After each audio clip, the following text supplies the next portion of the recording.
So welcome back. आज हम फिर से एक और अमेजिंग पॉडकास्ट के साथ वापस लौटे हैं। आज होंगी कुछ और अजीब व गरीब रहस्यमय चीज़ों के बारे में बात। तो पहली जो रहस्यमय मिस्ट्री है, जो बड़ी ही मैं कहूँ कि इंटेंस है, तो भाई हमने इस पूरी दुनिया में मौजूद कई सारी ऐसी मिस्टीरियस जगह के बारे में बातें करी हैं अपने पॉडकास्ट में। इसका सबसे प्राइम एग्जांपल है बर्म्यूडा ट्रायंगल, और सेकंड नंबर पे जो आता है जापान के समंदर में मौजूद द डेविल्स ट्रायंगल। अब बर्म्यूडा ट्रायंगल के बारे में हमें पता है कि हाँ, कई सारे शिप्स, एरोप्लेन्स गायब हो चुके हैं उसमें, है ना। कई सारे लोग कहते हैं कि इलेक्ट्रोमैग्नेटिक इंटरफेरेंस की वजह से वहाँ पे जो कंपसेस होते हैं, ठीक है, और डायरेक्शनल इंस्ट्रूमेंट होते हैं, वो सब काम करना बंद कर देते हैं। तो ऐसी ही एक जगह ना इंडिया में भी है, बट वो कोई ओशियन नहीं है, कोई लेक नहीं है, वो काइंड ऑफ एक स्वैम्प है। तो इसकी जो पूरी कहानी है वो शुरू होती है नॉर्थ ईस्ट इंडिया में। सो इंडो बर्मा बॉर्डर के पास पंगसाउ पास एरिया में एक मिस्टीरियस लेक है। इसकी लेंथ करीब 1.5 किलोमीटर्स के आसपास है, और ये झील, अगर मैं सही प्रोनाउंस कर रहा हूँ तो लीडो रोड या फिर लेडो रोड, जिसे पुराने टाइम में स्टिलवेल रोड कहा जाता था, उसके साउथ वेस्ट में लगभग 2.5 किलोमीटर की दूरी पर मौजूद है। और इस एरिया में तंगसा ट्राइब रहती है। इस मिस्टीरियस झील को लोग डर के मारे a lake of no return कहते हैं। इसके आसपास का जो इलाका है ना, वो बिल्कुल सुनसान और बंजर है। इतनी रिसर्च के बाद भी आज तक इस लेक के बारे में एग्जैक्ट इन्फॉर्मेशन नहीं मिल पाई है। यहाँ तक कि कोई एनिमल्स और बर्ड्स भी इस लेक के आसपास नज़र नहीं आते हैं, कि पानी पीना हो किसी को, किसी भी तरीके से कोई भी एनिमल लाइफ नहीं दिखती है इसके आसपास। अब जो पास के गांव वालों का कहना है कि कभी कभी आधी रात में यहाँ से अजीब, रहस्यमय और स्केरी, डरावनी आवाज़ें आती हैं उनको। ना कोई एनिमल ऐसा मौजूद है उन जंगलों में जो इस तरह की आवाज़ें निकाले, गांव वालों के हिसाब से। जो मतलब एक तरीके से उस एरिया का ये एक फोक और अर्बन लेजेंड बन गया है, ठीक है। और इससे जुड़ी एक सबसे भयानक घटना, एक बहुत ही मैं कहूँ मिस्टीरियस इंसिडेंट आता है वर्ल्ड वॉर 2 के टाइम का। अब क्या था कि वर्ल्ड वॉर 2 के टाइम पे जो इंडिया था वो ब्रिटिशर्स के ही कंट्रोल में था।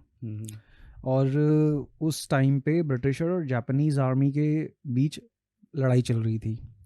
जापानीज़ पूरे आसाम पर कब्ज़ा करना चाहते थे। उनके इस प्लान को तहस नहस करने के लिए, बर्बाद करने के लिए, ब्रिटिशर्स ने एक बहुत बड़ी आर्मी बनाई, जिसमें सोल्जर्स थे, आर्टिलरी और आर्मर्ड व्हीकल्स सारे के सारे इंक्लूडेड थे।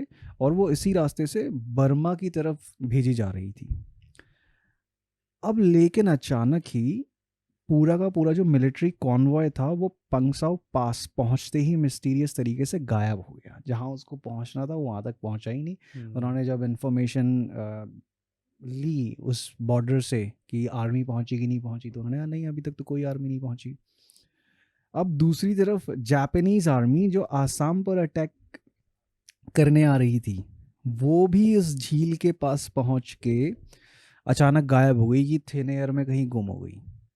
तो दोनों की दोनों, जो ब्रिटिश आर्मी इस लेक के रास्ते से होते हुए बर्मा बॉर्डर की तरफ जा रही थी, और जो जापानीज आर्मी बर्मा बॉर्डर से इस लेक के रास्ते होते हुए आसाम की तरफ आ रही थी, दोनों की दोनों गायब हो गई। यहीं पे पहुंचते ही गायब हो गई।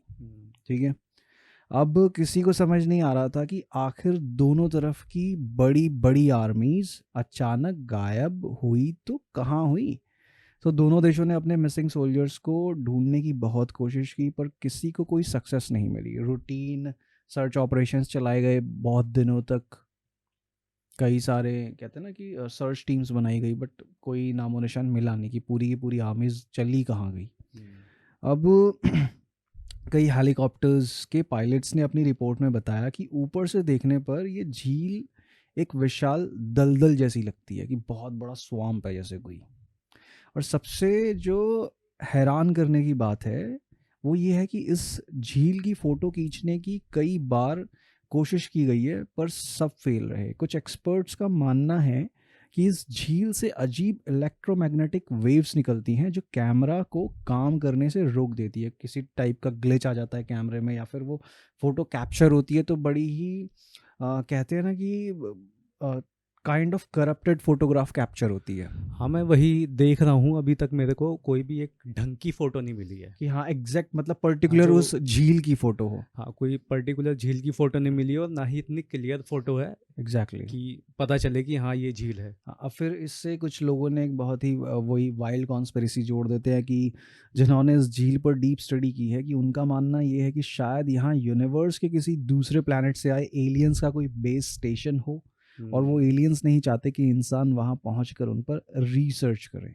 अच्छा, ये जो है ये ये थ्योरीज हैं। एक वाइल्ड थ्योरी अटैच कर दी गई है कि हाँ, ना तो उस झील की कोई फोटोग्राफ कोई ले पाया आज तक, ना ये पता चला कि वो ब्रिटिश आर्मी और जापानीज़ आर्मी वो कहाँ गुम हो गई।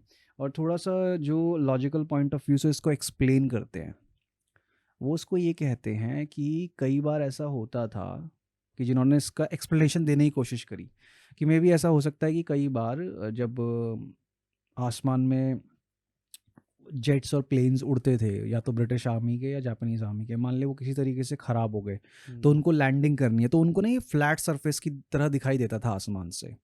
और वो यहाँ पे क्या कहते हैं, अपने प्लेन को जैसे ही लैंड कराते थे तब प्लेन लैंड होते ही सीधा धंस जाता था ज़मीन में। और ये जो स्वैम्प है और झील है वो इतनी गहरी है कि वो सारे के सारे प्लेन्स नीचे चले जाते थे। तो इस वजह से आज तक कोई भी उस झील में, उस दलदल में डूबने के बाद वापस नहीं मिल पाया। तो ये उन्होंने एक लॉजिकल एक्सप्लेनेशन देने की कोशिश करी, बट ये भी मतलब इसका भी कोई प्रूफ नहीं है कि ऐसा ही हुआ था। हाँ, अगर हुआ भी होगा तो फिर वो तो उसके अंदर ही है। लेकिन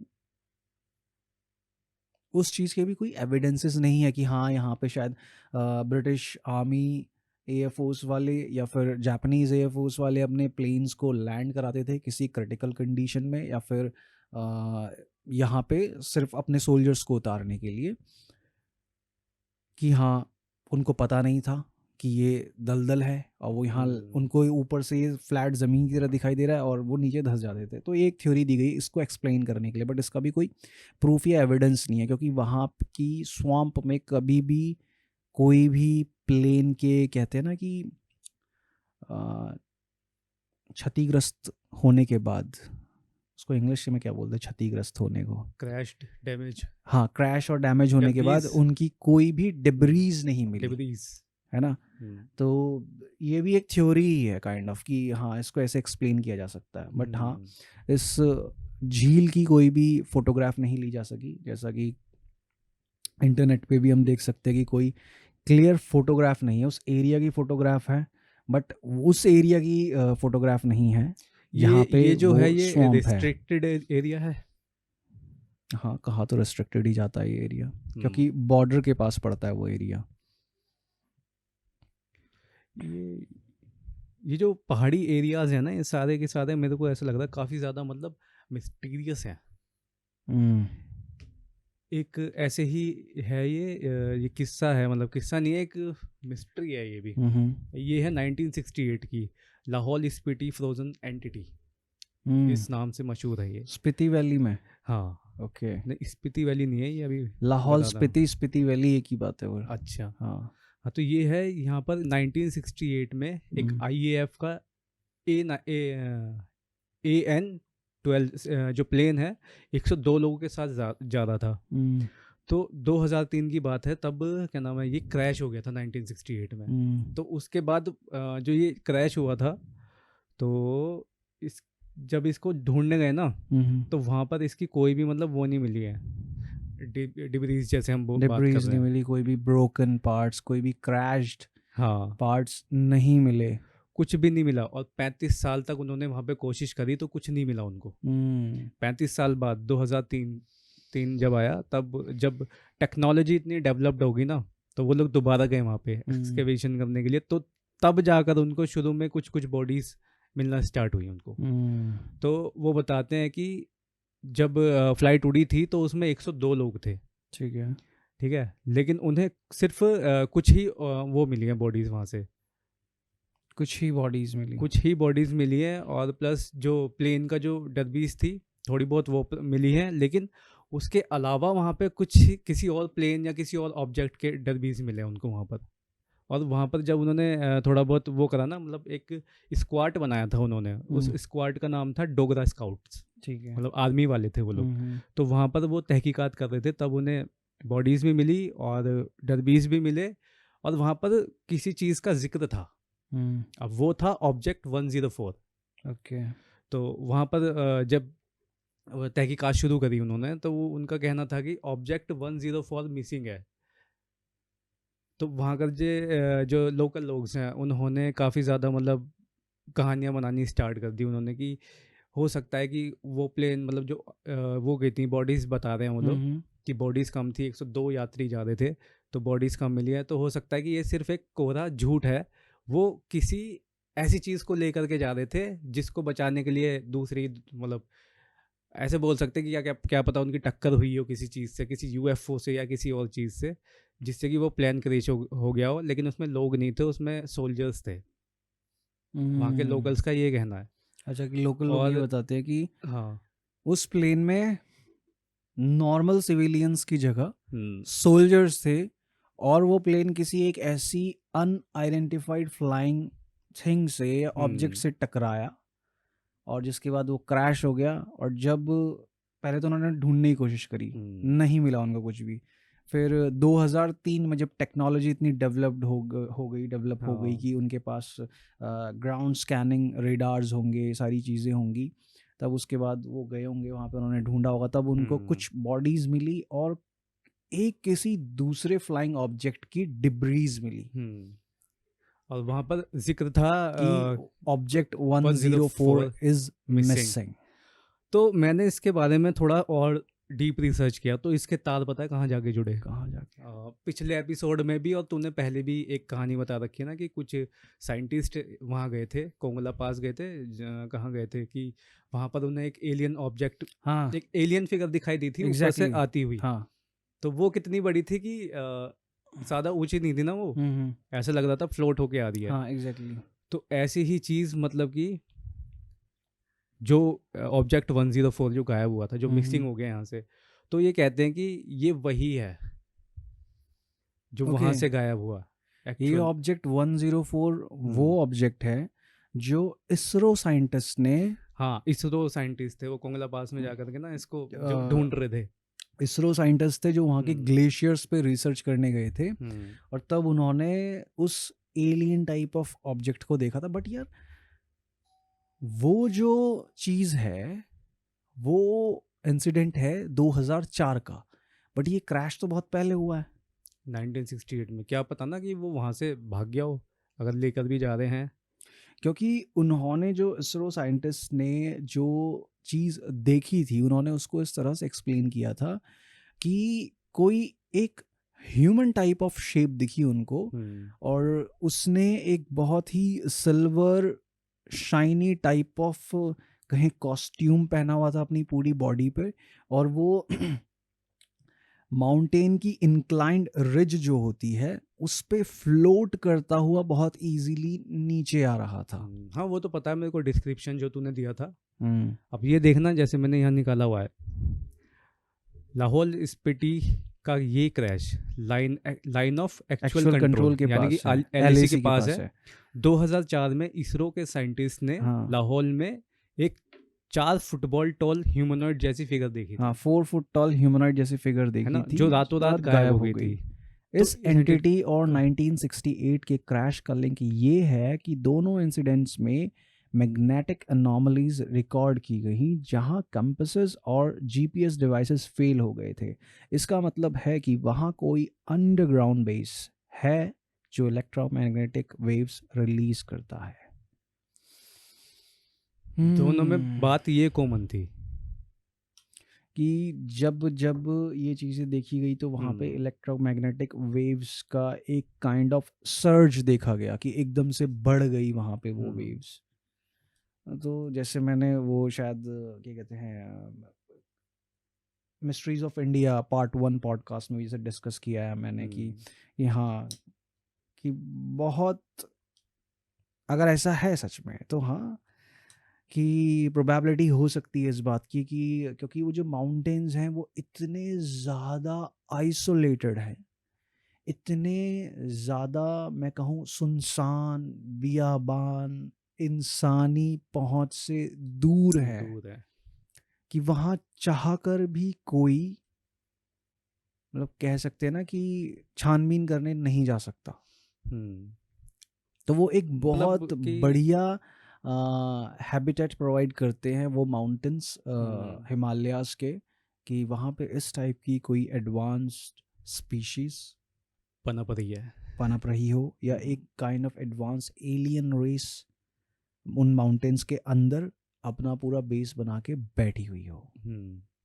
क्योंकि जैसे पिछले कई पॉडकास्ट में भी हमने डिस्कस करा है कि हाँ कई सारी ऐसी वहाँ के लोकल लोगों की कहानियाँ हैं कि उनका कहना है कि हाँ वो यूजुअली डेली बेसिस पे ये देखते हैं कि आसमान में mysterious type of luminous orbs उड़ रहे हैं, कुछ ऐसी फ्लाइंग मिस्टीरियस लाइट्स दिखाई देती हैं आसमान में, और उनका कोई भी एक मतलब फिक्स पैटर्न नहीं होता ट्रैवल करने का। वो इस तरीके से ट्रैवल करती हैं आसमान में कि कहते हैं ना कि मतलब एक अलग ही स्पीड होती है, कभी इधर कभी लेफ़्ट कभी राइट, इस तरीके से वो जब मन करे जहाँ चाहे वहाँ उस डायरेक्शन में मुड़ जाती हैं वो।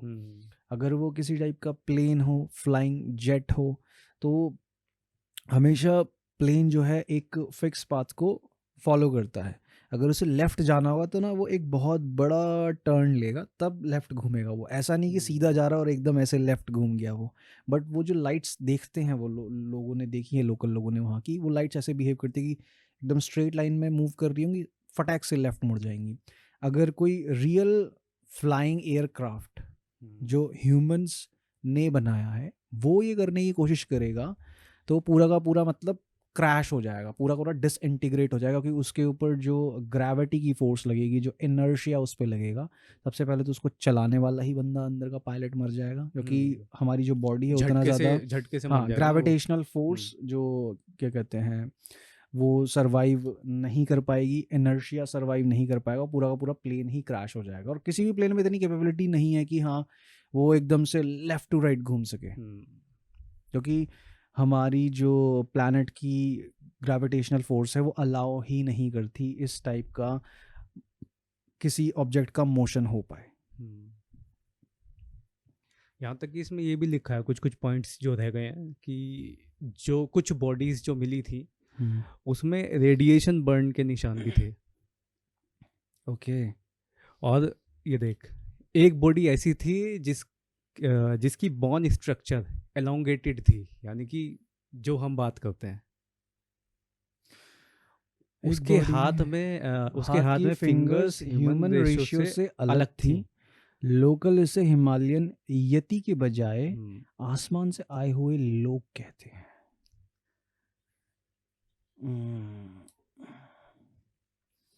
Interesting, very interesting. ये सब वहां पर मिल रहा था भाई। इंटरेस्टिंग, काफी इंटरेस्टिंग है। तो एक ये मिस्ट्री थी एलियंस से जुड़ी हुई,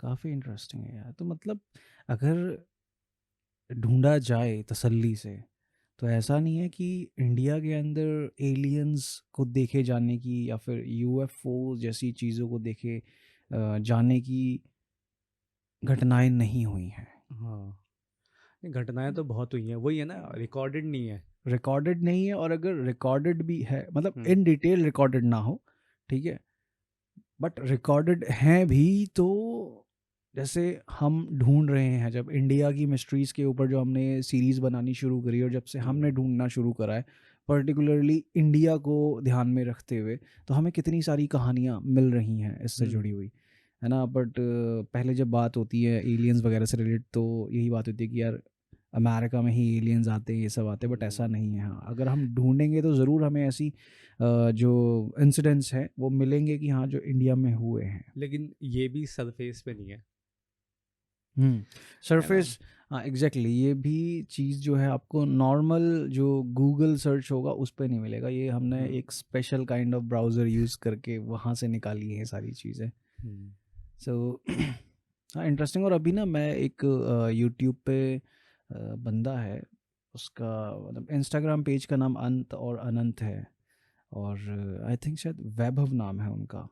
तो वो बंदा है जो प्रॉपर डेडिकेटेडली एलियंस और यूएफओ इंसिडेंट्स पे वीडियोस बनाता है, और पर्टिकुलरली इंडिया को ही ध्यान में रखते हुए कि इंडिया में ऐसे, अभी मैं रिसेंटली देख रहा था तो वो दिखा रहा था कि कुछ मिस्टीरियस लाइट्स देखी गई हैं जयपुर वगैरह के, जयपुर के स्काइज़ में और बेंगलोर के स्काइज़ में शायद। तो स्ट्रेट लाइन में लाइट्स थी कुछ, ठीक है, जो फोटोग्राफ्स थी।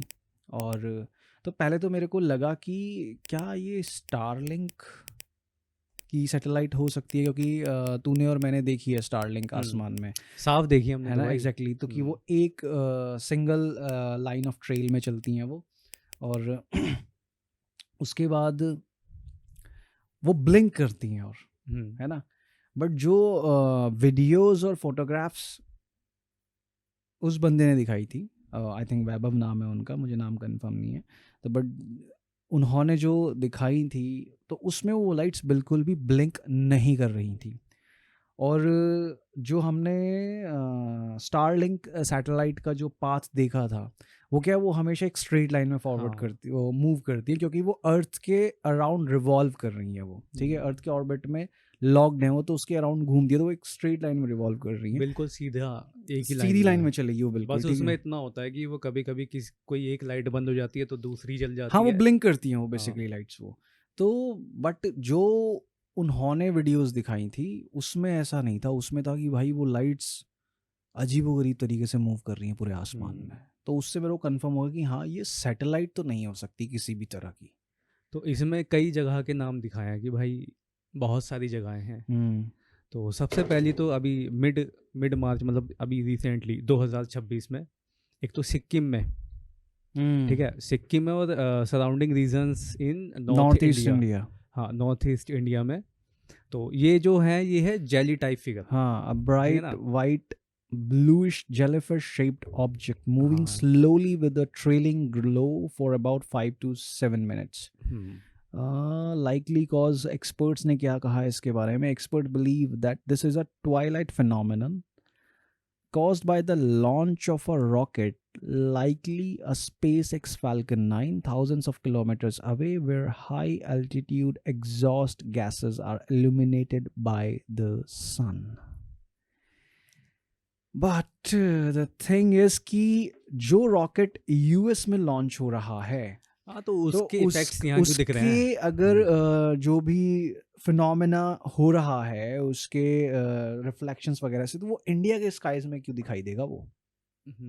वो तो मतलब कि वहाँ के आजू बाजू के नेशंस में दिखाई दे, वो या यूएस में दिखाई है दे, ना। That makes sense. और वैसे भी भाई इतनी बड़ी कंट्री है, ठीक है ना, अब वो वहाँ से हट के यहाँ इंडिया में दिखाई दे रहे हैं, वो भी ऐसे स्टेट्स में, किसमें, सिक्किम, मतलब कि ऐसे स्टेट में वो काफ़ी ज़्यादा, मतलब एक सिक्किम वैसा माना जाता है ना कि आइसोलेटेड टाइप का, कि मतलब बॉर्डर स्टेट है ना वो। Border state. हाँ, बहुत अजीब बात है ये। लेकिन हाँ, इसके बाद गुजरात, राजस्थान 2025 में देखी गई हैं कि fast moving jelly type figures, ठीक है। उसके बाद वेस्ट बंगाल में है, मतलब काफ़ी सारी, मतलब ऐसी है ना। लद्दाख में तो भाई there solar storm effect was seen at the Hanle dark भाई। लद्दाख में तो भाई बहुत ही अजीब चीज़ें होते हैं। लद्दाख माउंटेन, मतलब जितना भी जो ये माउंटेन एरिया है हिमालयाज का है, लद्दाख, उत्तराखंड, हिमाचल, है ना, लेह एरिया पूरा, ये बहुत मिस्टीरियस है। इन माउंटेन्स में एक तो जो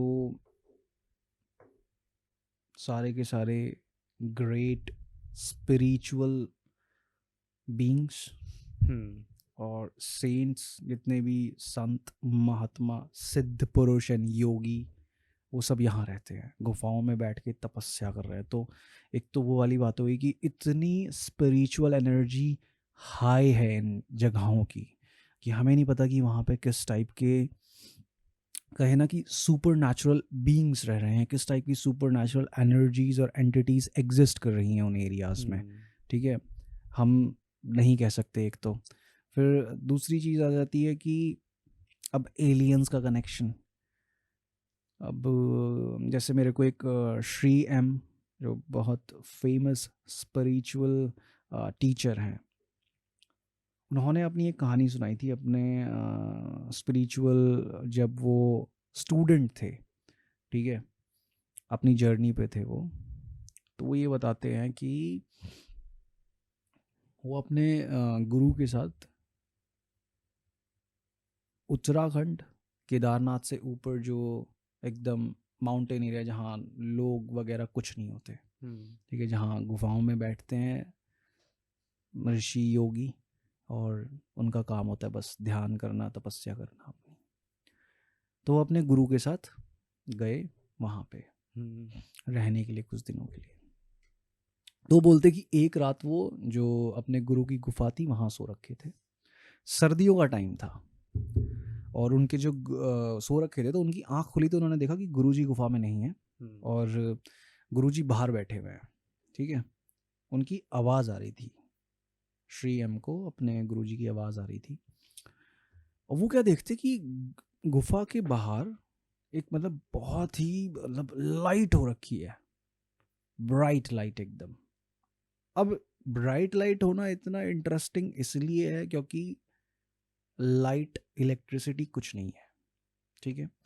मून लाइट इतनी स्ट्रांग नहीं होती कि वो इतनी ज़्यादा ब्राइट लाइट कर सके।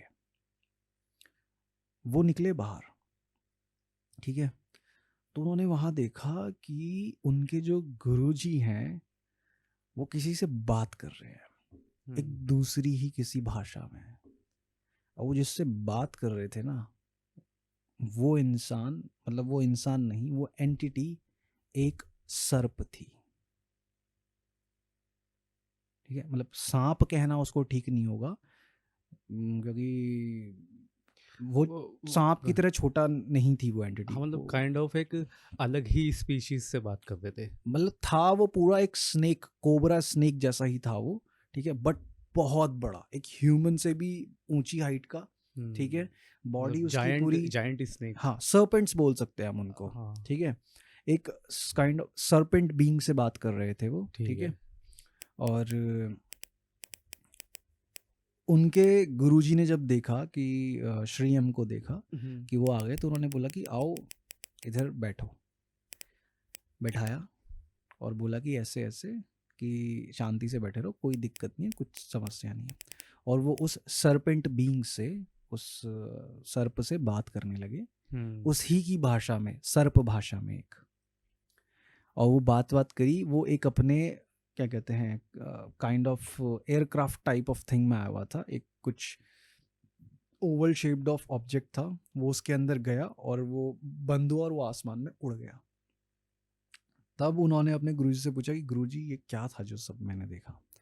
तब उन्होंने एक्सप्लेन किया कि हमारी दुनिया जैसे और भी कई सारे लोक हैं इस ब्रह्मांड में, और हर लोक पे एक अलग तरह की प्रजाति एग्जिस्ट करती है, एक अलग तरह की बिल्कुल सिविलाइजेशन एग्जिस्ट करती है। जैसे इस प्लैनेट पे ह्यूमंस एग्जिस्ट करते हैं इंटेलिजेंट रेस के तौर पे, ऐसे ही बोला था कि ये नाग लोक से आया है। उस प्लैनेट पे सारे के सारे सर्पेंट बीइंग्स हैं जो वहाँ के इंटेलिजेंट बीइंग हैं। और ये जो बीइंग से बात कर रहे थे इनके गुरु, उन्होंने बताया कि मैं इसके कंटिन्यूस कनेक्शन में हूँ और इनके प्लैनेट पे कुछ काइंड ऑफ प्रॉब्लम्स चल रही हैं, तो ये उसके बारे में डिस्कस करने आए थे मेरे से। ठीक है, अब ये बात हो गई। कुछ समय बाद होता क्या है कि हिमालय से वो थोड़ा नीचे आते हैं, तो जितने भी वहाँ पे योगी संत साधु थे, कोई एक बहुत बड़ा स्पिरिचुअल डे था उनका, ठीक है, जैसे एकादशी वगैरह इस टाइप का कुछ आता है, तो कुछ ऐसा था जिस दिन उन सब लोगों ने मिलके एक पूजा रखी हुई थी और खूब बढ़िया प्रोग्राम रखा हुआ था वो पहाड़ों में ही था, बट सब अपनी गुफाओं से नीचे की तरफ आए थे। अब श्री हम बोलते हैं कि वहाँ देखा उन्होंने कि एक बहुत ही सुंदर लड़का था, तकरीबन उसकी उम्र रही होगी 16-17 साल के आसपास। बोला उन्होंने श्री एम ने कि मतलब कई 100 लोगों के आसपास की भीड़ थी वहाँ पे, लेकिन उन पूरी भीड़ में वो जो लड़का था ना, वो सबसे डिफरेंट लग रहा था। मतलब काइंड ऑफ वो ऐसा लग रहा था कि उसकी बॉडी के अंदर से एक ग्लो निकल रहा है कोई अलग सा। वो उससे मिले, बात करी सब, और उनके गुरु ने जब उनको इंट्रोड्यूस कराया उस लड़के से श्री एम को, तब उन्होंने बोला कि तुमने पहचाना? तो श्री एम नहीं, क्या कि ये वही है जो उस रात मिलने आए थे मेरे से। ओके। तो वो जो सर्पेंट बीइंग श्री एम के गुरु से उस रात मिलने आया था अपनी नागलोक काइंड ऑफ प्लैनेट से, वो उस दिन उनकी पूजा में पार्ट लेने के लिए आया हुआ था, एक ह्यूमन फॉर्म लेके। शेप शिफ्ट करके। हाँ, शेप शिफ्ट करके उसने एक ह्यूमन फॉर्म ली थी। Interesting bro. वैसे इसमें नागों के जो कॉन्सेप्ट है नागलोक का, तो इसमें काफ़ी सारे मतलब स्पीशीज़ है इसमें, मतलब कि अंदर भी। ये तो एक नाम हो गया कि मतलब सरपेंट्स है। अब सरपेंट में तो ये है, एक तो शेष नाग आता है, जैसे जिसे हम जानते हैं कि शेष नाग मतलब अल्टीमेट हो गए वो तो, कि जो, हाँ, जो मतलब विष्णु जी का वाहन कहें कि नहीं कहें उनको, मतलब जिस पे विष्णु जी विराजते हैं। हाँ, ठीक तो है। और उसके बाद है वासुकी। वासुकी वो जो भगवान शिव के गले में है। फिर है तक्षका, Takshak, a powerful nag king हाँ, mentioned in Mahabharat, ruling the netherworld and possessing immense venom। ठीक है। और फिर है मनसा देवी। आज मैं मंदिर भी गया हूँ, आज नाम भी आ गया सामने। वाकई में वहाँ पे स्नेक्स की इतनी सारी मतलब वो है। मनसा देवी के मंदिर में स्नेक्स की कार्विंग्स है काफी सारी। ओके, वो लिखा तो है, she is worshipped as the goddess of snakes and fertility, providing protection against snake bites. और नीचे है Mucalinda, a nag in the Buddhist tradition who shielded the Buddha from a storm with his hood during his meditation। Okay. तो इतने सारे kind of वो हैं। हम इसको क्या मॉडर्न जैसे हम देखते हैं चीज़ों को, तो इसको क्या कह सकते हैं कि जैसे हमने कास्ट वाइज एक दूसरे को बांट रखा है, तो क्या बता उनके लोग में भी ये चीज़ हो कि नहीं, उन्होंने ऐसे कर रखा है। हाँ, अब उसमें जैसे शेष हैं, ठीक है, शेष, आदि शेष और Ananta, known as the king of all nags. ठीक है, तो ये सभी नागों के राजा हैं। ठीक है, अब वासुकी जो है a Nagraj, serpent king who resides around the lord Shiva's. अब वासुकी जो है वो एक पर्टिकुलर क्लैन ऑफ सर्पेंट्स होंगे, पर्टिकुलर क्लैन ऑफ नाग होंगे जिनके वो राजा हैं। ठीक है, अब वासुकी जैसे और भी कई सारे क्या कहते हैं नागराज होंगे, तो उन सब नागराजाओं के जो राजा हैं वो शेषनाग है। अच्छा, मतलब जो सबसे टॉप पे है वो है शेष। हाँ, नागराजों के राजा शेषनाग। ठीक है, और सारे जो नॉर्मल सर्पेंट बीइंग्स हैं उनमें अलग अलग राजा हो सकते हैं, जैसे एक वासुकी हैं। ठीक है, मतलब ये मान ले कि वासुकी से ऊपर शेषनाग है। भाई ये अलग अलग टाइमलाइन से बिलोंग करते हैं। जैसे कि अब ये देख, लॉर्ड शिवाज नेक, ये तो वो है वासुकी को देखेंगे तो ये समुद्र मंथन में देखे गए थे। हाँ, ठीक है, क्योंकि इन्हीं को जो माउंट मेरू है उसके अराउंड लपेट के एक रस्सी की तरह यूज करके ओशियन को, जो समुद्र को मथने के प्रोसेस में यूज किया गया था। ठीक है, और तक्षक और ये है महाभारत के टाइम के। हाँ, ठीक है, ये आई थिंक सो ये वो कहानी है जब किंग परीक्षित को श्राप मिलता है और तब तक्षक नाग उनको मारने के लिए आते हैं। हाँ, जब कलयुग की स्टार्ट होता है। हाँ एग्जैक्टली। हाँ, तो अलग अलग टाइम लाइन से और इन ये मेरे ख्याल ये तो गॉडेस हो गई ये ना, मनसा goddess है। Devi is the goddess of all the snakes. हाँ और ये मुकुलिंदा तो मुगल, बुद्धिस्ट ट्रेडिशन में है। हाँ, लेकिन वो 3 अलग अलग टाइम लाइन को वो कर रहे हैं। हम्म। इंटरेस्टिंग है, फर्स्ट टाइम देखा मैंने भी। Yes yes, it is very interesting यार, क्योंकि हाँ अब जैसे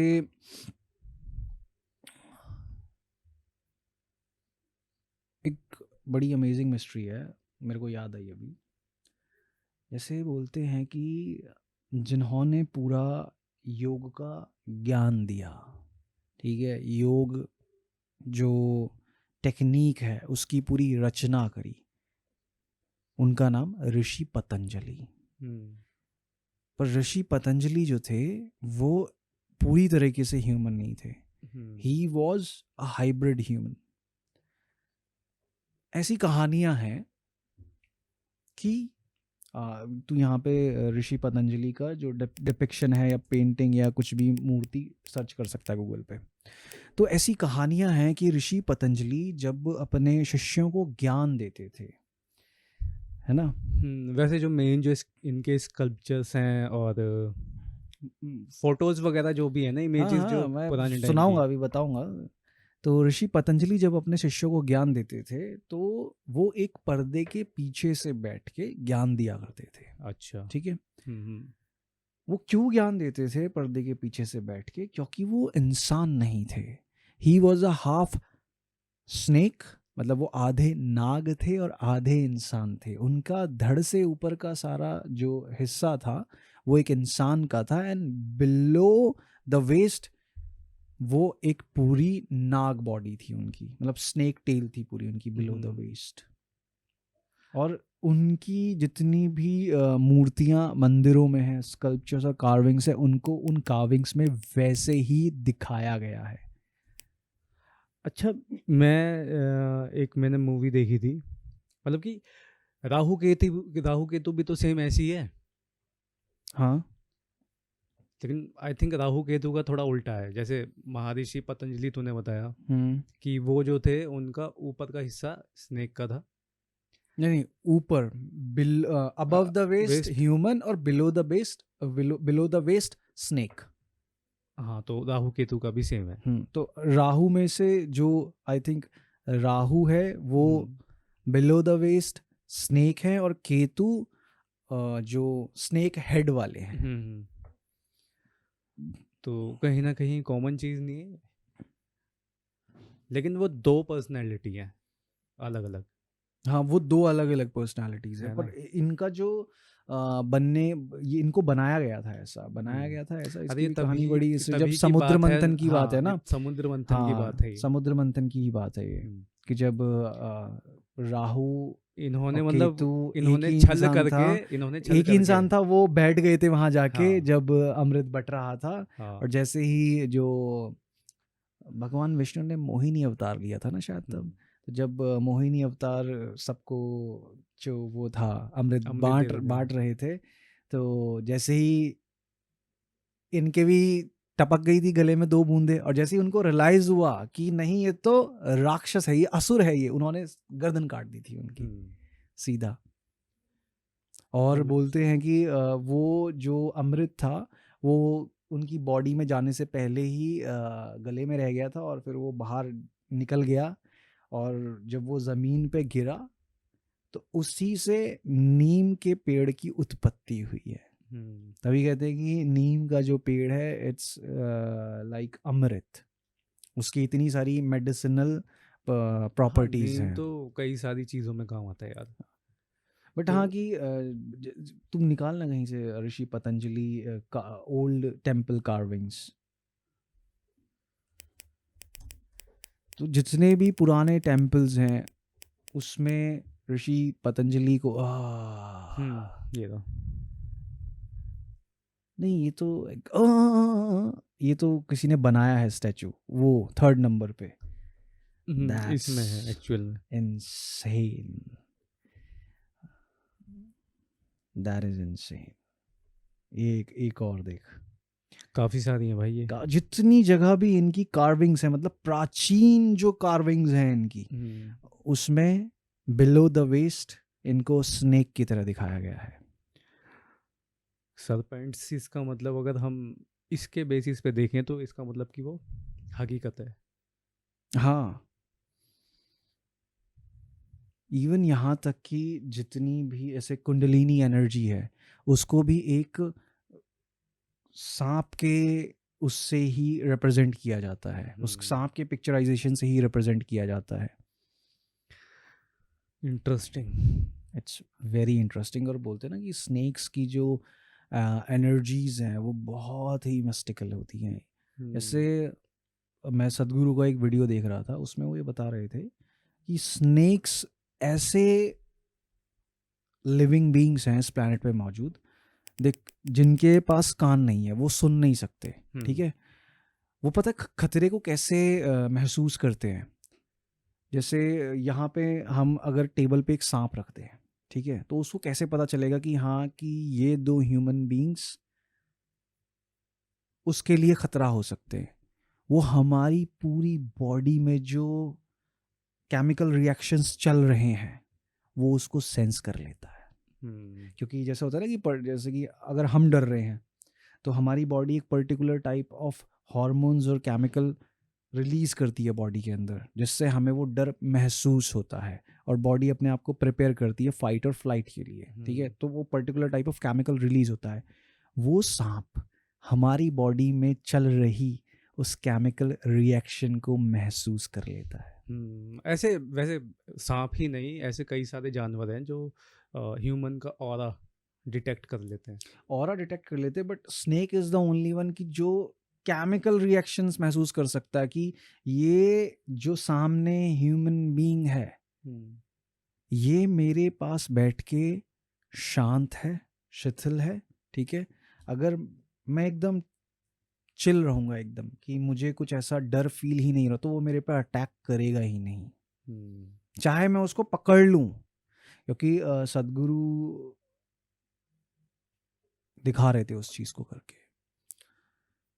एक उन्होंने कोबरा स्नेक लिया, ठीक है, और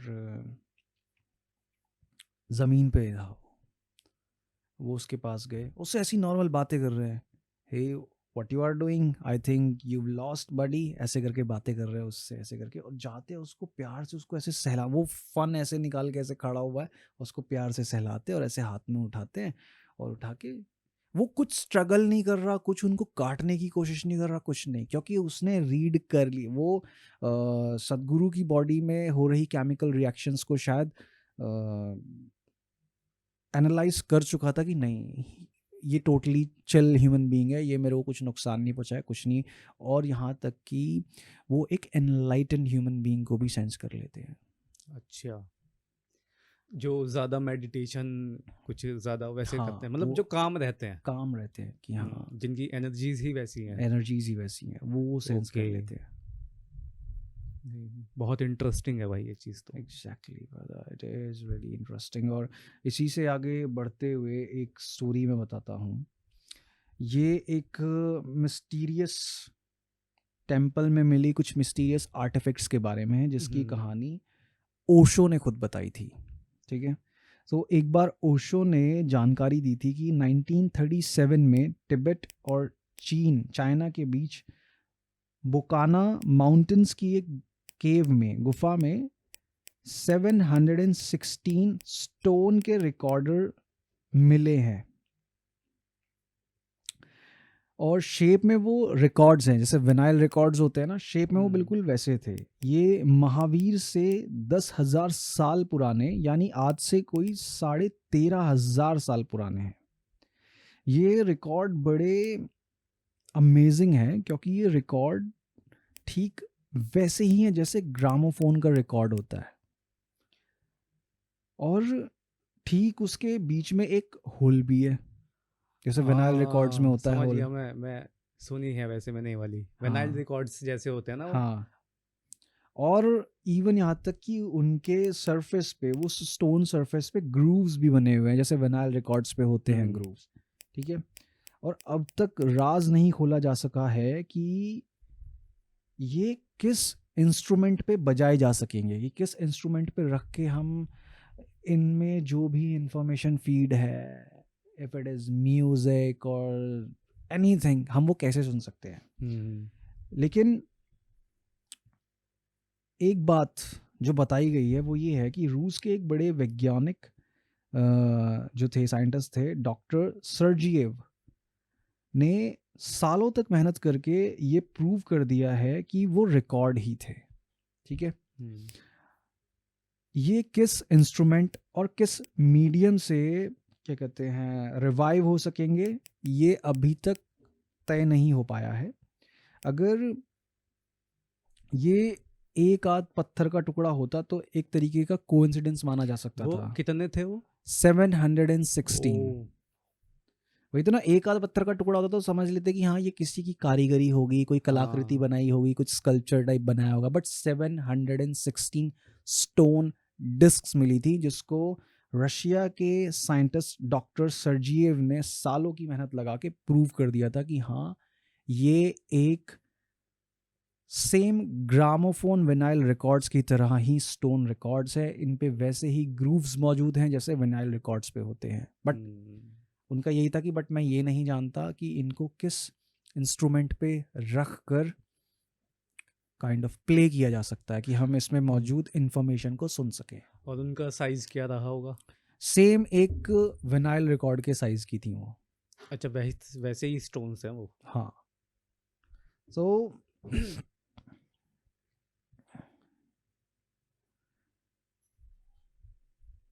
जब उनकी पूरी तरह से क्या कहते हैं साफ सफाई कर दी गई और इलेक्ट्रिकल ऑब्जेक्ट से, इलेक्ट्रिकल इंस्ट्रूमेंट से उनका क्या कहते हैं कि टेस्ट किया गया, तो उनको ये पता चला कि हर कुछ सेकेंड्स में इन विनाइल स्टोन रिकॉर्ड्स के अंदर से एक टाइप का कुछ इलेक्ट्रिकल इंटरफेरेंस निकल रहा है।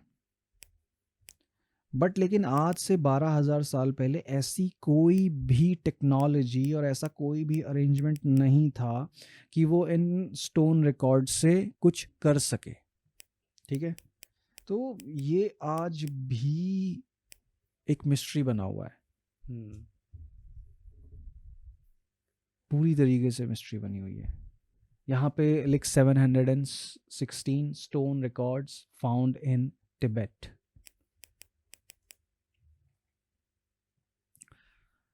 तो ये अब बड़ी ही मिस्ट्री है यार, ये इट इज़ रियली इंटरेस्टिंग। ये बिल्कुल उसी तरीके से है कि हाँ यही है, यही है। यस, और ये बिल्कुल वैसे ही हैं जैसे एक विनाइल रिकॉर्ड होता है ना। सो बढ़िया है। द मिस्टीरियस ड्रोपा स्टोन्स, तो इनको ड्रोपा स्टोन्स कहा जाता है। तो किसी को नहीं पता इनके बनाने का पर्पस क्या था। और अगर ये रियल हैं तो इसमें किस तरह का म्यूजिक होगा या कुछ डेटा होगा? एग्जैक्टली हमें ये नहीं पता है, क्योंकि ये तो प्रूव कर चुके हैं साइंटिस्ट, जो रशिया के जो साइंटिस्ट हैं सर्जिएव, वो ये प्रूव कर चुके कि हाँ ये बिल्कुल एक विनाइल स्टोन विनाइल रिकॉर्ड है। ये एक स्टोन रिकॉर्ड डिस्क है ये, जिसके अंदर बिल्कुल विनाइल रिकॉर्ड की तरह बीच में एक सेंटर होल है। ठीक है, जैसे कि किसी प्लेटफॉर्म पे इसको लगाया जाएगा और किसी भी तरह के मैकेनिज्म से फिर ये डिस्क प्ले होना शुरू होगी। तो ये तो प्रूव करी जा चुकी है, बट इसके अंदर डेटा क्या फीड है और किस इंस्ट्रूमेंट पे रखकर इसे प्ले करना है, तो वो नहीं। मे बी कि हो सकता है कि अगर हम एक स्टोन का ही रिकॉर्ड प्लेयर बनाए, विनाइल रिकॉर्ड प्लेयर बनाए, तो क्या पता आवाज़ आए इसमें से। बट बात वो होगी ना कि हम एक स्टोन रिकॉर्ड प्लेयर में एक स्पीकर कैसे कनेक्ट करेंगे।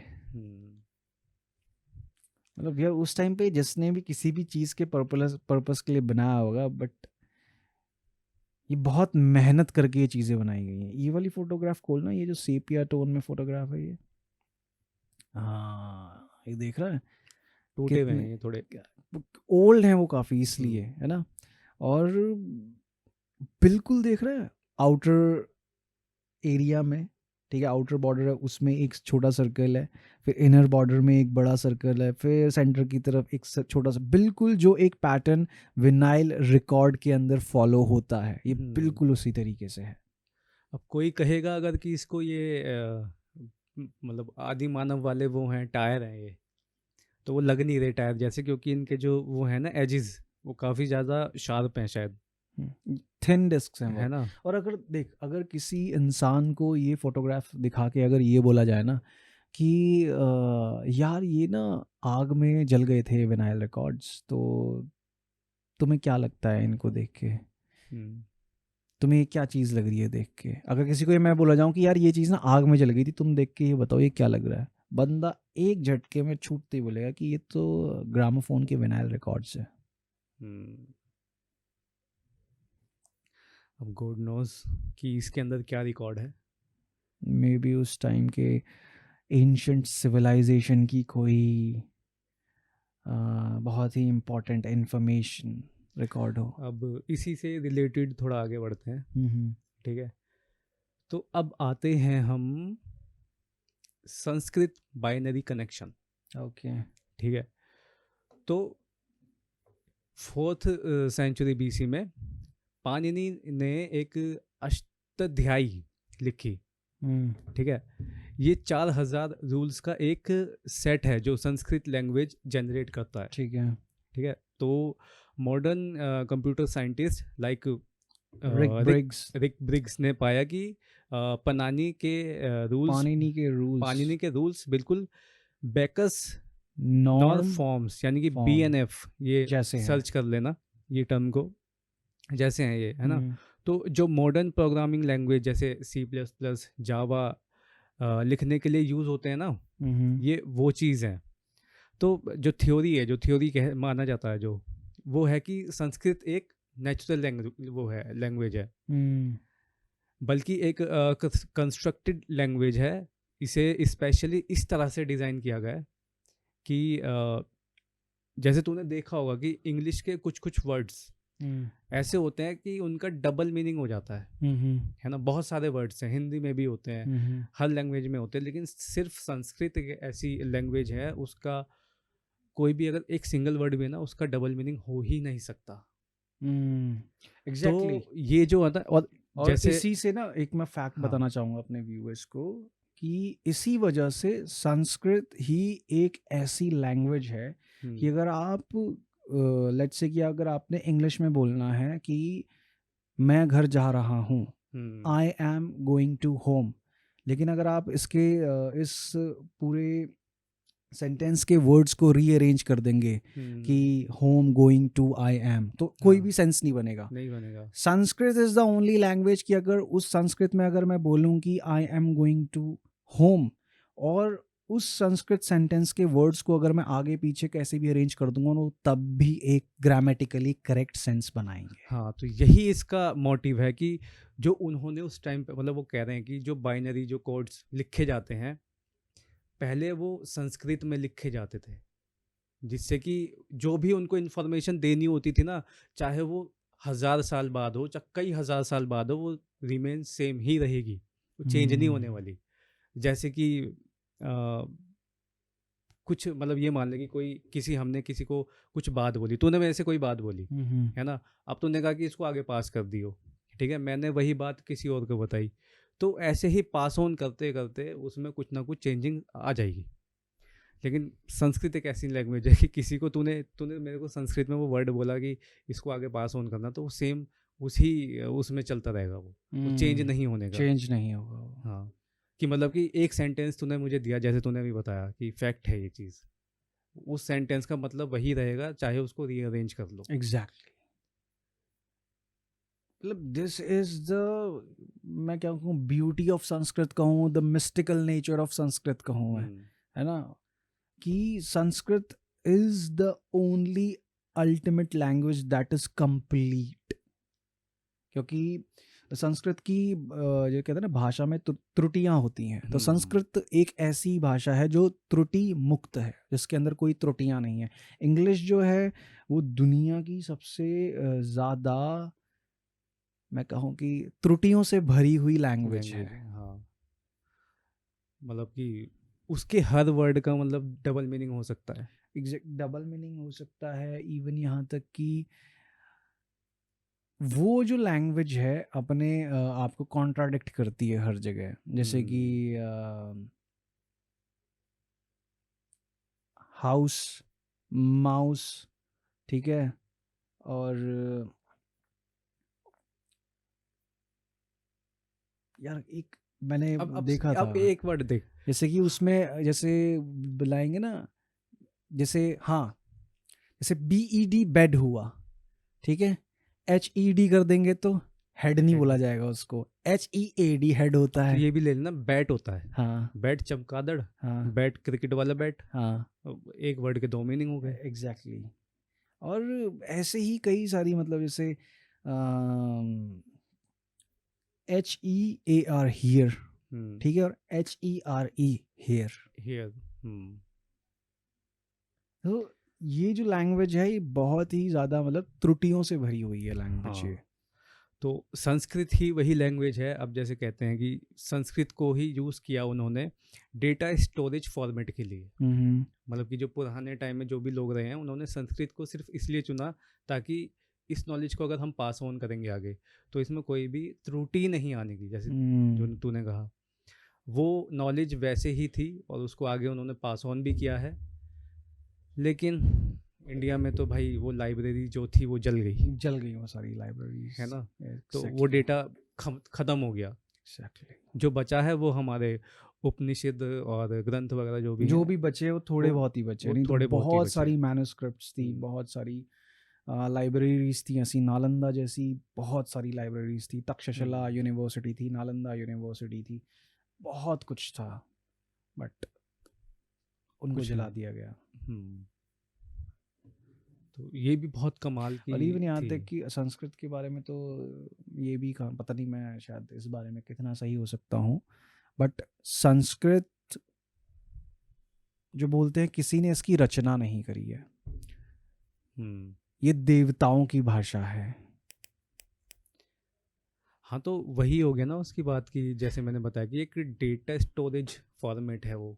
डेटा स्टोरेज फॉर्मेट है जो इंसानों द्वारा नहीं बनाया गया है। तो अब इस बात को अब हाँ, ये सोच ये कि है कि ये लैंग्वेज जब इंसानों द्वारा नहीं बनाई गई है, तो देवताओं की दी गई भाषा है ये, तो वो देवता कौन थे? कौन थे। मतलब कि संस्कृत का इंसानों द्वारा ना बना होना इस बात को दर्शाता है कि हाँ, अगर हम कहें कि मतलब गॉड्स की एग्जिस्टेंस रियलिटी में है, या फिर एक ऐसी एडवांस्ड एलियन रेस है जिसने हमको ये लैंग्वेज दी, और उसके बाद हमने उनको गॉड्स मानना शुरू कर दिया बिकॉज कि वो हमसे इतने एडवांस थे, इतने केपेबल थे।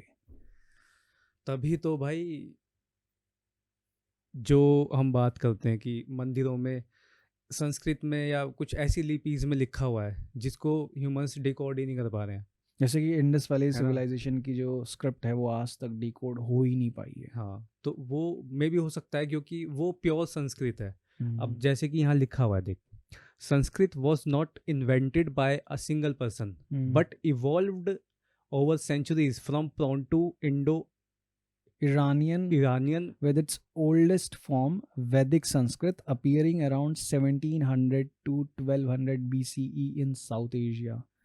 The grammarian Panini is credited with formalizing and standardizing classical Sanskrit through his comprehensive treatise या treatise, Treatise, okay, Ashtadhyayi. Ashtadhyayi. उन्होंने इसके थ्रू उसको इवॉल्व किया है शायद, हाँ एग्जैक्टली, कि है उनको ना। वो लैंग्वेज दी गई, उसके बाद अब उन्होंने उस लैंग्वेज पे और काम किया, सीखा उसको, जाना उसको उसको, सीखा, समझा हाँ। उसको, और उसको पूरा का पूरा फिर उन्होंने उसी लैंग्वेज में पोइट्रीज लिखना शुरू करा, ड्रामास लिखना शुरू करा। मतलब सोचना कि यार जिस टाइम पे ये बाकी दुनिया उस तरीके से आदि मानवों की तरीके से रह रही थी, तब हमारी जो ये भारतीय कंट्री है, यहाँ पे नाट्य शास्त्र लिखा जा रहा था। सोच बिल्कुल। कि वो शास्त्र जो बात करता है एक्टिंग के बारे में, ड्रामा के बारे में, है ना। तो ये चीज़ें हो रही थी हमारी कंट्री में कि जहाँ आर्ट डेवलप हो रही थी, हर तरह की विजुअल आर्ट, है ना, और संगीत, है ना, हर तरह की चीज़ें डेवलप हो रही थी। तो जो अभी हम पढ़ रहे हैं ये तो क्लासिकल संस्कृत है ना, वो वैदिक संस्कृत थी जो एग्जैक्टली। पहले थी भाई। मतलब इस लैंग्वेज की भी मिस्ट्री बहुत बहुत गहराइयों तक जाती है। मतलब जिस लैंग्वेज को कहा जाता है भाई कि ये अब सोचना, इसको किसी ने इन्वेंट ही नहीं करा है, एग्जैक्टली तो ये आई कहाँ से? फ्रॉम द गॉड्स, भगवान ने दी है ये भाषा भगवान कौन थे? इंसानों को। और अब मैं क्या बता रहा था, मेरे दिमाग से निकल गई बात। चलो लेट्स। तो मतलब हाँ, ये जो लैंग्वेज है ये अपने आप में इतनी मिस्टीरियस है, और मतलब जिस लैंग्वेज को कहा जाता है कि the mother of all languages, सोचो कि वो मतलब कितनी प्राचीन होगी।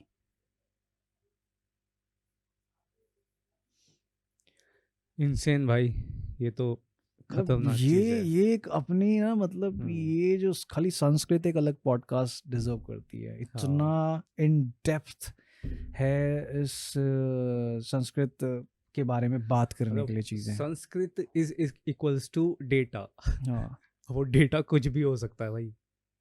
इनसेन यार। तो अब चलो मूव ऑन करते हैं हम अपनी नेक्स्ट मिस्ट्री की तरफ।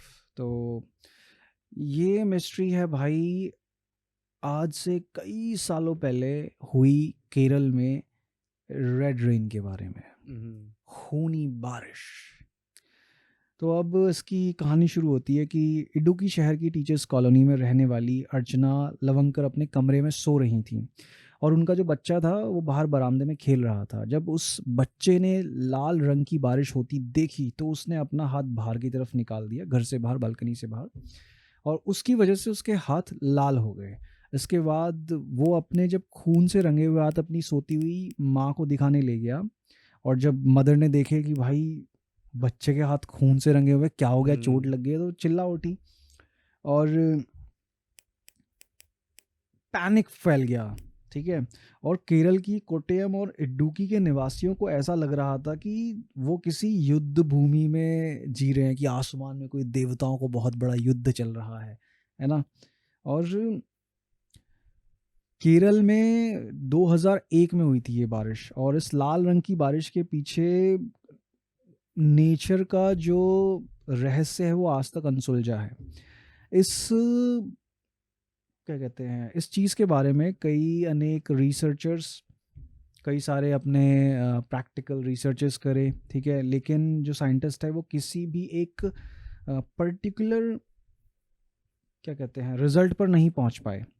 और कुछ साइंटिस्ट कहते हैं कि आसमान में किसी टाइप का जो एस्टेरॉइड था या मीटियोरॉइड था वो फट गया था, जिसके कारण उसके अंदर से कोई काइंड ऑफ रेड कलर का मिनरल निकला जो रेन वाटर के साथ मिक्स हो गया, और वो वापस धरती पर आया। तो बट फिर कहानी वहाँ पे आके ये फंस जाती है कि ठीक है, जो मीटियोरॉइड आसमान में फटा उसके टुकड़े क्यों नहीं आए नीचे। That is also another mystery, है ना। और बताया जाता है कि भारत में लाल बारिश के अलावा कई स्थान पर पीले और हरे रंग की बारिश भी होते हुए देखी गई है। तो भाई अब तू देख, ये सारी रियल फोटोग्राफ्स हैं, हाँ हाँ, बंदे यार वो रिक्शे वाला रिक्शा है ना। चला रहा है वहाँ पे। देखो रेड रेन इन, मतलब जब मैंने ये फोटोग्राफ्स देखी थी भाई, मैं खुद मतलब ऐसा लग रहा है कि लाल खून बह गया सड़कों पे।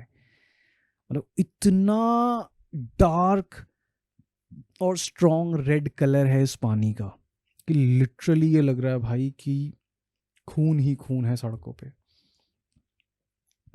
तो ये भी मतलब बड़ी मिस्ट्री है, किसी को नहीं पता आसमान में ऐसा क्या हुआ। पानी की टेस्टिंग करी गई थी रेन वाटर की, क्या किसी टाइप के एल्गी या बैक्टीरिया की वजह से रेन वाटर का ये कलर हुआ है, बट वो भी कुछ नहीं चीज़ें मिली। और 2001 में हुआ है ये। एग्जैक्टली 2001, यानी 2026 चल रहा है आज, आज से 25 साल पहले। तो उसके बाद से तो कुछ नहीं हुआ ना ऐसा वहाँ पर? नहीं, उसके बाद से ऐसा कुछ नहीं हुआ। बट हाँ, ये एक मतलब अपने आप में ही एक बहुत बहुत बड़ी ज़्यादा मिस्ट्री मतलब है कि इसका कोई कि मतलब जवाब नहीं मिल पाया आज तक। जो भी बंदा वहाँ पे 2001 में उस टाइम पे उन सड़कों पे घूम रहा होगा अरे और भाई, वो तो अचानक से खौफ में आ गया होगा वो इंसान यार, देख रहा होगा भाई ऊपर की ये वो खून ऊपर बरस से रहा कि है। खून बरस रहा है, लिटरली और यार, इट इज इनसेन। तो चलो चलते हैं अपने नेक्स्ट। तो रहस्य की तरफ। हाँ, तो ये रहस्य क्या, ये हाँ रहस्य भी कह सकते हैं इसको। ये थोड़ा वैसा है, पॉलिटिकल मान ले इसको। ठीक है। तो ये जो है ना, ये है पुरुलिया आर्म ड्रॉप। ठीक है, जब 17 दिसंबर 1995 की रात को एक रशियन EN-26 प्लेन पुरुलिया के ऊपर से उड़ रहा था। ठीक है। ठीक है, तो रात का समय था। तो प्लेन का जो नीचे का वो दरवाज़ा होता है काइंड ऑफ, वो खुलता है और उसमें से कई हज़ारों वेपन्स वो गिरा देते हैं वहाँ पर नीचे, एक पुरुलिया में, वेस्ट बंगाल।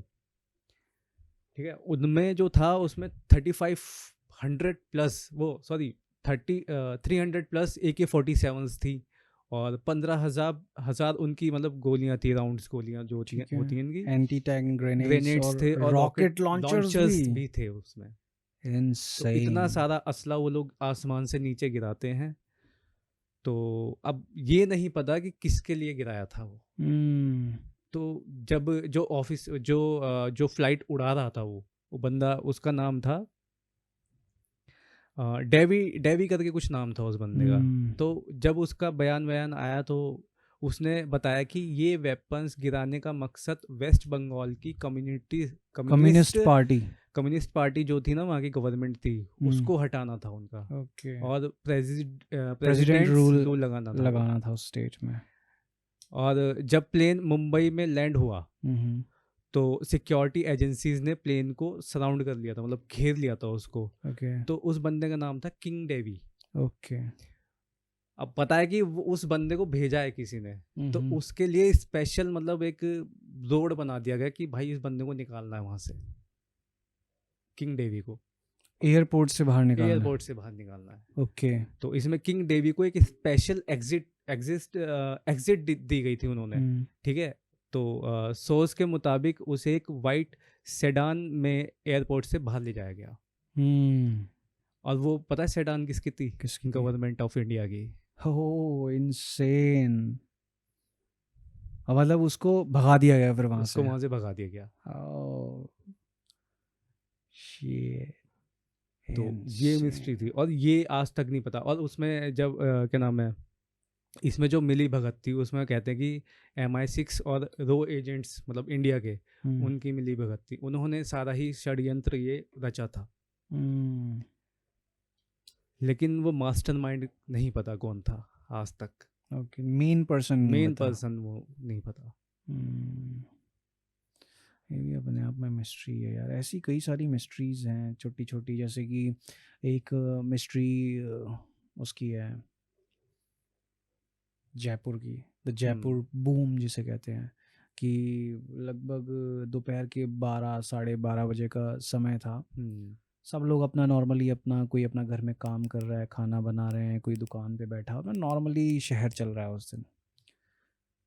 और एकदम से इस तरह से एक मतलब गरजती हुई आवाज़ सुनाई देती है कि सब लोग मतलब घरों से बाहर आ जाते हैं। सबको ऐसा लगता है कि पता नहीं आसमान से कुछ गिर गया है या कोई बम फट गया है। इस तरीके से सब घबरा जाते हैं, पैनिक हो जाते हैं। लेकिन पूरे शहर में किसी को भी उस आवाज़ का सोर्स नहीं मिलता कि वो आवाज़ आई तो आई कहाँ से।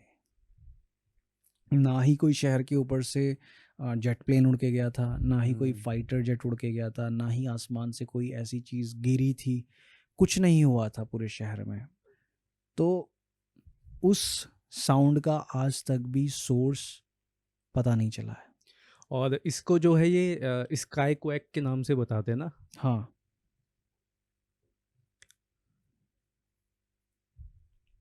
ये बता रहे हैं कि a secret military test supersonic flight. Theories range from, अच्छा थ्योरीज दी जाती हैं इसके बारे में, तो वो ये कहते हैं कि कोई सीक्रेट मिलिट्री टेस्ट था, जैसे सुपरसोनिक फ्लाइट थी, या फिर कोई आसमान में आने वाला भूकंप स्काई क्वेक था, एक रेयर एटमॉस्फेरिक फिनोमेनन।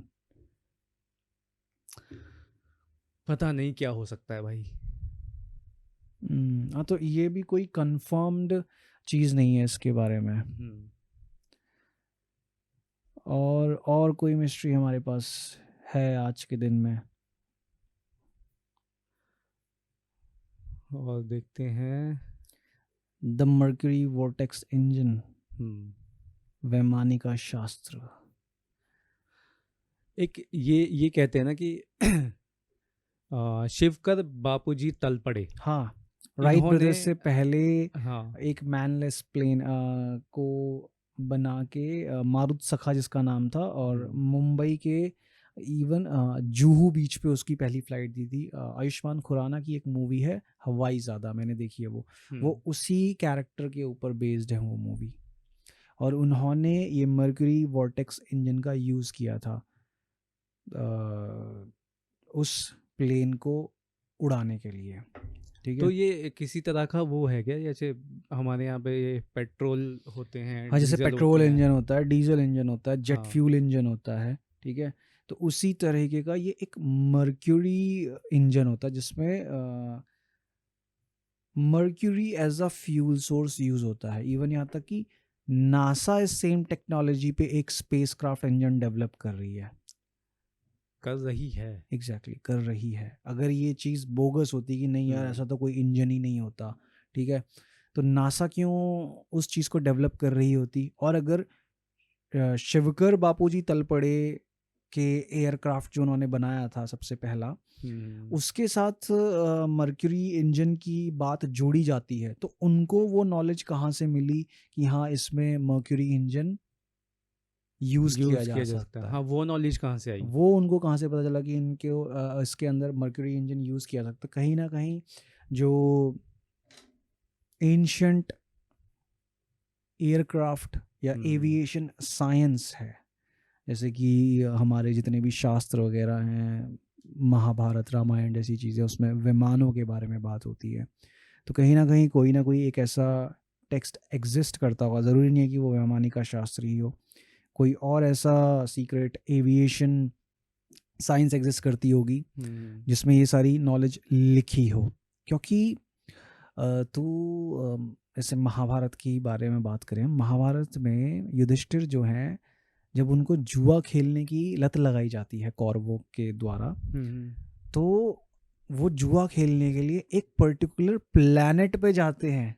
हाँ, वो तो हमारी बात भी हुई थी पहले, है ना, जैसे कि आज के टाइम पे हम जाते हैं माल्टा जाएंगे और वेगस जाएंगे, ठीक है। तो हम तो तो इन कंट्री सब टू जगह कंट्री जा रहे हैं ना, जैसे वो लोग वेगस तो, है, Vegas is the hub of casinos मान के चल, ठीक है। तो ऐसे ही एक पर्टिकुलर प्लैनेट था जहाँ पे यही था, कसिनोज थे, जुआ हुआ ये सब खेला जाता था। तो युधिष्ठिर को जब लत लग गई थी तो वो जुआ खेलने के लिए, कि ताकि उनके परिवार में किसी को भी ना पता चले कि मैं ये सब कुछ कर रहा हूँ, वो अपने विमान में बैठकर उस प्लैनेट पे जाया करते थे जुआ खेलने के लिए। अगर मैं कहता हूँ कि भाई ये किसी की वाइल्ड इमेजिनेशन है भी, तो कोई कैसे सोच सकता है ऐसा उस समय पर, जिस समय पर मैं कहूँ कि आज के जैसी, अगर हम कंपैरिजन करने बैठे, आज के जैसी कोई भी टेक्नोलॉजी एग्जिस्ट नहीं करती। अगर हम ऐसा मानते हैं कि उनके पास तो नहीं करती थी और ये कल्पना है, तो मैं कह रहा हूँ कि वो ऐसी कल्पना कैसे कर पाए कि अगर उनके पास कोई ऐसी टेक्नोलॉजी नहीं थी, कोई स्पेस साइंस की जानकारी नहीं थी उनके पास, ठीक है, किसी भी तरह की ऐसा कोई इंस्ट्रूमेंट मौजूद नहीं था उनके पास कि वो इस प्लैनेट पे बैठ के मून को देख सके, मार्स को देख सके, किसी और प्लैनेट को देख सके, ठीक है। तो उनकी इमेजिनेशन को कैसे वो इंस्पिरेशन मिला कि मैं ऐसा लिखूं? क्योंकि साइंस फिक्शन मूवीज, ठीक है, ये सारी चीजें आज के टाइम पे एक पैटर्न फॉलो करती है। भाई अगर एलियन मूवी होगी तो किसी प्लैनेट पे या तो बंदा पहुंचेगा अपना मेन हीरो, या फिर वो एलियन पृथ्वी पर आएंगे, ये सारी चीज़ें ना वो है, तभी तो बना पा रहे हैं हम। लेकिन मान ले हमारी साइंस ऐसी डेवलप ही ना हो पाती, ठीक है, कि हम स्पेस के बारे में सोच रहे थे, तो कोई क्यों लिखता एलियंस के बारे में? वो तो है भाई।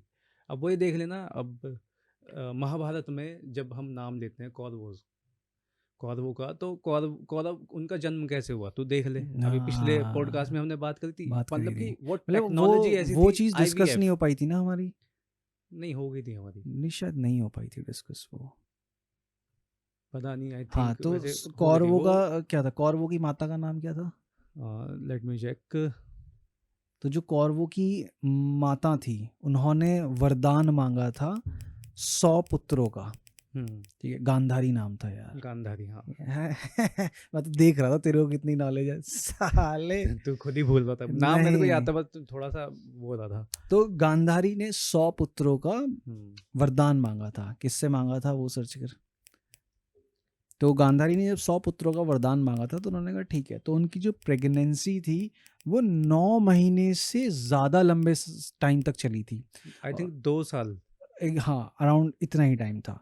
2 साल बाद जब वो डिलीवर करती हैं, तो उनके अंदर से बेबी नहीं निकलता, एक पूरा क्या कहते हैं, मांस का लोथड़ा। मांस का लोथड़ा निकलता है उनके हम्म, अंदर से, ठीक है। अब वो क्या कहते हैं, वेदाचार्य को बुलाते हैं। कौन से वेदाचार्य को बुलाते हैं वो?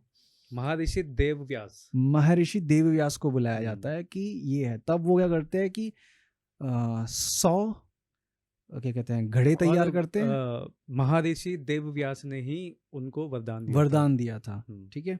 और वो 100 घड़े तैयार करते हैं, ठीक है, जिसके अंदर उस बड़े एक क्या कहते हैं, फ्लैश पीस को काट के 100 पीसीस करे जाते हैं, और उन 100 घड़ों के अंदर डाला जाता है, और उनके अंदर जो भी कुछ एक्स्ट्रा लिक्विड केमिकल और जो भी चीज़ें डाली गई, और तब उनके अंदर चलता है 9 महीने का इंक्यूबेशन पीरियड, और तब उन 100 घड़ों से जन्म लेते हैं 100 कौरव। कौरव।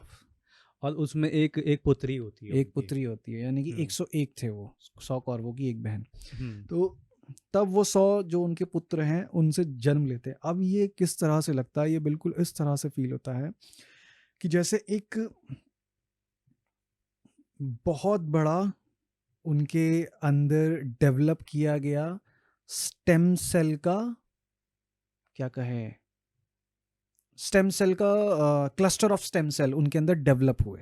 हाँ, और उनको उन्होंने बहुत ही प्रिसाइजली हाँ, अलग किया। और जिसके अंदर 100 एम्ब्रियोज थे, हाँ, ठीक है। फिर वो 2 साल बाद उनके गांधारी की बॉडी से वो चीज़ बाहर निकली। तब ऋषि देवव्यास ना, हाँ, हम गलत नहीं होने चाहिए इसमें कहीं, नहीं, लोग बहुत सही है, गाली देंगे। सही तो है। ऋषि देवव्यास ने उन 100 एम्ब्रियोज को डिवाइड करा, ठीक है, और उन 100 एम्ब्रियोज को क्या कहते हैं, उन 100 कंटेनर्स के अंदर डाला, जिसके अंदर उन्होंने वो प्रॉपर न्यूट्रिशनल लिक्विड और वो पूरा केमिकल एनवायरनमेंट प्रोवाइड किया उन 100 एम्ब्रियोज को ग्रो करने के लिए, जो अगले 9 महीने डेवलप हुए उन ट्यूब्स के अंदर, उन कंटेनर्स के अंदर, और तब उसके बाद उनको बाहर निकाला गया। तो ये तुझे ऐसा लग रहा है कि ये बताने में बहुत इजी लग रहा है, लेकिन सोचना वहाँ पे ऐसा सेटअप लगा हुआ होगा एग्जैक्टली, जिसमें वो होंगे वो 100 कांच के कंटेनर्स है जिनके अंदर एम्ब्रियोज डेवलप हो रहे हैं, जो जैसे उनके मैंने अंदर अभी हर तरह की ट्यूब्स डली हुई हाँ, हैं। जैसे मैंने अभी एलियन अर्थ देखी है, तो उसमें ऐसे ही है, वो चैम्बर्स बने हुए, उसमें एलियंस को उन्होंने रखा हुआ है। एग्जैक्टली। अरे ठीक है। जैसे वो वाली मूवी नहीं थी रेजिडेंट इविल, हाँ, उसमें जो मेन कैरेक्टर है उसका नाम क्या है, मिया नाम एलिस, होता है, एलिस। एलिस। तो कौन सा थर्ड पार्ट है जब एलिस देखती है कि उसके इतने सारे क्लोन्स हैं एक तरह से, और तो वो क्लोन्स कैसे होते हैं, एक वाटर बबल होता है बड़ा सा, जो एक हैंगिंग आर्म से अटैच्ड होता है, ठीक है, और वो सारे क्लोन्स उस वाटर बबल के अंदर पनप रहे होते हैं, हाँ। ठीक है, कि उनका एक इंक्यूबेशन पीरियड चल रहा है, और जैसे ही वो पनप के तैयार हो जाते हैं, तो मूवी में दिखाया भी है कि वो वाटर बबल फट जाता है और वो उससे बाहर निकल आते हैं। तो बिल्कुल उस तरीके से ही ये चीज़ है कि हाँ, उनके अंदर 100 एम्ब्रियोज को पहले डेवलप किया गया। जब वो 100 एम्ब्रियोज उनके अंदर डेवलप हो गए, उन एम्ब्रियोज को उनकी बॉडी से बाहर निकाला गया। फिर उन एम्ब्रियोज को अलग अलग इंडिविजुअली अलग अलग 100 कंटेनर्स में डाला गया जहां से 100 मेल कौरव अगले 9 महीने में जन्म लेके बाहर निकले। तो ये साइंस हो सकती है इसके पीछे। हाँ, ये अब भाई अब सोच ना, वो मास का लोड थोड़ा कैसे वो कौरव बन गए वो। एग्जैक्टली है ना, सवाल तो यही है। और एक लेडी अपने पूरे जीवन काल में, मैं कहूँ कि अगर हर साल भी एक बच्चे को जन्म दे तो 100 बच्चों को जन्म देने के लिए उसे लगे एक साल, मतलब एक डिलीवरी पीरियड होता है 9 महीने का, तो 100 बच्चों के लिए 9 into 100 900 साल लगेंगे 100 बच्चे पैदा करने के लिए। एक बच्चा 9 महीने में पैदा हो रहा है तो 100 बच्चे कितने, 900 महीने, सॉरी 900 साल नहीं, 900 महीने। 900 महीने अब सीधा सीधा एक साल मान ले भाई। हाँ, एक साल मान ले ना, रिकवरी के लिए, और दूसरा बेबी कंसीव करने में भी टाइम लगता है। तो ये मान के चल एक तो साल 12 महीने, मतलब उसकी उम्र उसी में निकल जाएगी, मतलब 12 महीने। ठीक है, तो 100 बेबीज को जन्म देने के लिए 120 महीने, यानी कि 10 साल। अब इसमें दो चीजें हो सकती हैं, दो क्या तीन चीजें हो सकती हैं। सबसे पहली तो वो टेक्नोलॉजी IVF वाली, या तो उससे हुआ है, या फिर जैसे तू बता रहा था कि ये जो महाभारत रही है, रामायण रही है, ये खाली 1-2 साल, 60 साल, 70 साल ऐसी नहीं है, या हजारों साल नहीं है, कई लाखों साल से चलती आ रही हैं। तो महाभारत भी क्या पता इतनी ही लंबी चली हो, तो उस वजह से उनको टाइम मिला हो ये चीज़ करने का। और थर्ड चीज़ है कि ऐसा हो ही नहीं सकता। फिर देख, जो फर्स्ट है, ठीक है, वो एक पॉसिबिलिटी है जो थ्योरी मैंने बताई, ठीक है।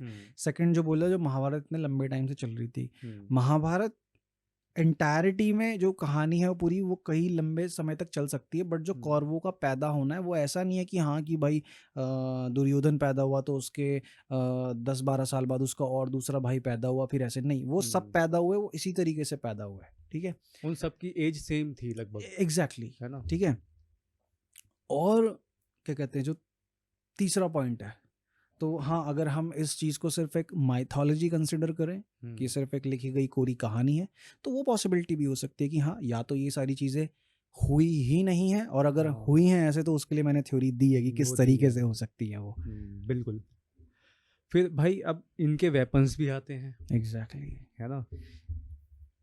और वेपन्स वगैरह तो इनके ऐसे हैं कि सबसे पहले तो बात आ जाती है कि मंत्र वाले वेपन्स, है ना। तो अभी हमारी बात भी वही है कि जो संस्कृत चलती थी, है ना, तो संस्कृत से ही वो एक वो है डेटा स्टोरेज काइंड ऑफ। तो हमें किसी चीज़ को एक्टिवेट करने के लिए वो डेटा चाहिए होता है, तो उनके पास संस्कृत के मंत्र थे, तो वो उस मंत्र को बोलते होंगे या किसी फ्रिक्वेंसी पे, तो वो चीज़ उनके पास आ जाती थी, तो जिसे वो फायर करते थे फिर हो सकता है। एग्जैक्टली, हो सकता है, पूरी पॉसिबिलिटी हो सकती है। अभी टाइम कितना हुआ है, फिर हम देखते हैं इसके बारे में कितना और डिस्कस करना है, नहीं तो ये टॉपिक नेक्स्ट पॉडकास्ट के लिए हम बचा के रखते हैं। 1:25, 1 घंटा बचा, आई थिंक 20। नेक्स्ट पॉडकास्ट में हम डिस्कस करेंगे इसको और डीपली। चलो तो ठीक है, और नेक्स्ट पॉडकास्ट में करते हैं। एग्जैक्टली। और आज का बड़ा अमेजिंग टॉपिक्स रहे, बहुत मज़ेदार तरीके से हर चीज़ पे डिस्कस हुआ, अमेजिंग नई कहानियाँ।